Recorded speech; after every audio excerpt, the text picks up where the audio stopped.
जब भगवान विष्णु बने असुर बलि के द्वारपाल, भक्ति, समर्पण और त्याग की अमर कथा। क्या आपने कभी सोचा है, त्रिलोक के स्वामी विष्णु भगवान, जिनके चरणों में स्वयं शिव, ब्रह्मा और समस्त देवता नतमस्तक होते हैं, वो किसी असुर के द्वारपाल क्यों बने? क्या ये केवल एक वरदान था, या उस वरदान के पीछे छिपा था भक्ति, त्याग और समर्पण का वो अद्वितीय स्वरूप जो शायद ही कहीं और देखने को मिले? आइए, आज हम आपको लिए चलते हैं एक ऐसी पवित्र कथा की ओर जहां एक असुर भक्त बन गया और भगवान सेवक। इस कथा की शुरुआत होती है सृष्टि के महान तपस्वी आर्षि कश्यप से। उनकी दो पत्नियां अदिति और दिति। अदिति से उत्पन्न हुए देवगण, दिति से जन्मे असुरगण। लेकिन यहां केवल रक्त रेखा थी, धर्म का भेद नहीं। जहां कुछ असुर अधर्म के प्रतीक बने, वहीं कुछ ऐसे भी थे जो धर्म के रक्षक कहलाए। उनमें से एक था प्रहलाद, और उन्हीं प्रहलाद का पौत्र था राजा बलि। बाली का बचपन असुर कुल में भक्त का बीज। राजा बलि जब छोटा था, उसने अपने दादा प्रहलाद को भगवत भक्ति में लीन देखा। वो देखकर सोचता, जिसके पूर्वजों ने देवताओं को भी कांपने पर मजबूर किया, वो खुद भगवान की भक्ति में क्यों मग्न है? प्रहलाद मुस्कुराकर कहते, बलि, जब तू जान लेगा कि अहंकार विनाश की ओर ले जाता है और भक्ति तारणहार बनती है, तब तू स्वयं समझ जाएगा। इन शब्दों ने बलि के हृदय में बीज बो दिया, एक ऐसे वृक्ष का जिसकी छाया में स्वयं भगवान को ठहरना था। समय बीता, बलि बड़ा हुआ, धर्मात्मा बना, राजधर्म, यज्ञ, दान और तप में लीन रहने वाला।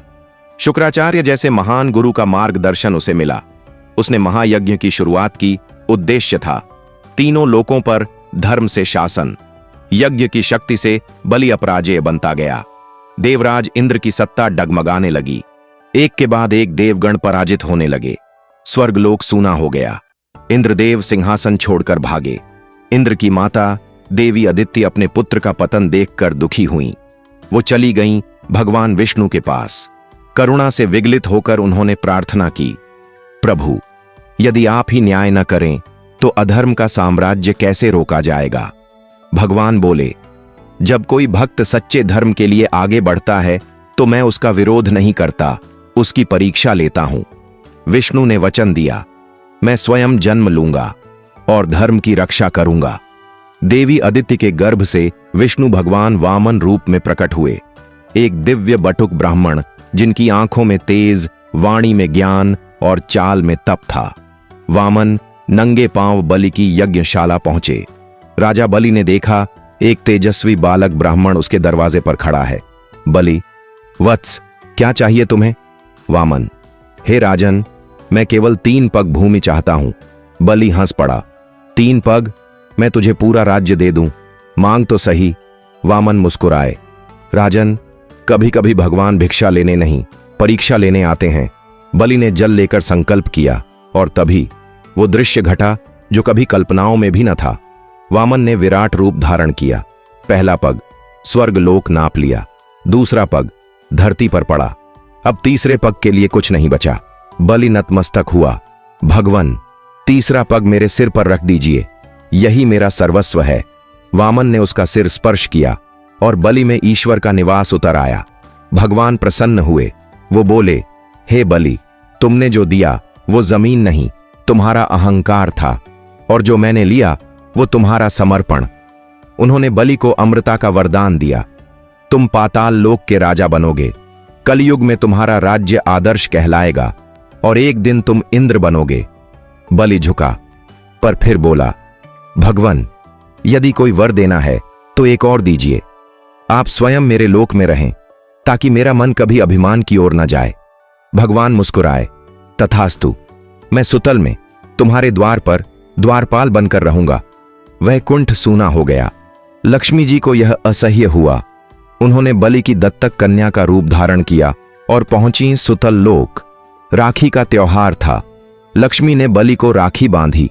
बलि भाव विभोर हुआ, बहन, मांग लो जो चाहो। लक्ष्मी बोली, आपके द्वारपाल मेरे पति हैं, क्या मैं उन्हें कुछ दिन के लिए ले जा सकती हूं? बलि झुका और बोला, भगवान तुम्हारे हैं, लेकिन मेरे द्वारपाल हैं, ले जाओ। पर उन्हें भूल मत जाना, क्योंकि वो अब मेरे जीवन का हिस्सा हैं। सच्ची भक्ति क्या होती है, यह बलि से सीखिए। यह केवल कथा नहीं, यह भक्ति की पराकाष्ठा, त्याग का उच्चतम स्तर और समर्पण की वह झलक है जो अमर हो गई। जहां एक असुर ने दिखाया कि धर्म रक्त से नहीं, हृदय से होता है, आज भी पाताल लोक के सुतल नगरी में राजा बलि राजा हैं और भगवान विष्णु द्वारपाल। अगर आप भी चाहते हैं ऐसा जीवन जहां भगवान स्वयं आपके द्वार पर खड़े हों, तो बलि से सीखिए त्याग, भक्ति और समर्पण। अगर आपको यह दिव्य कथा अच्छी लगी हो तो वीडियो को लाइक करें, कमेंट में लिखें जय महाबली, और ऐसे ही अद्भुत सनातन कथाओं के लिए चैनल को सब्सक्राइब जरूर करें। हर कथा एक सीख है, हर सीख जीवन का प्रकाश है। हर हर महादेव, जय श्री हरि, जय महाबली बली।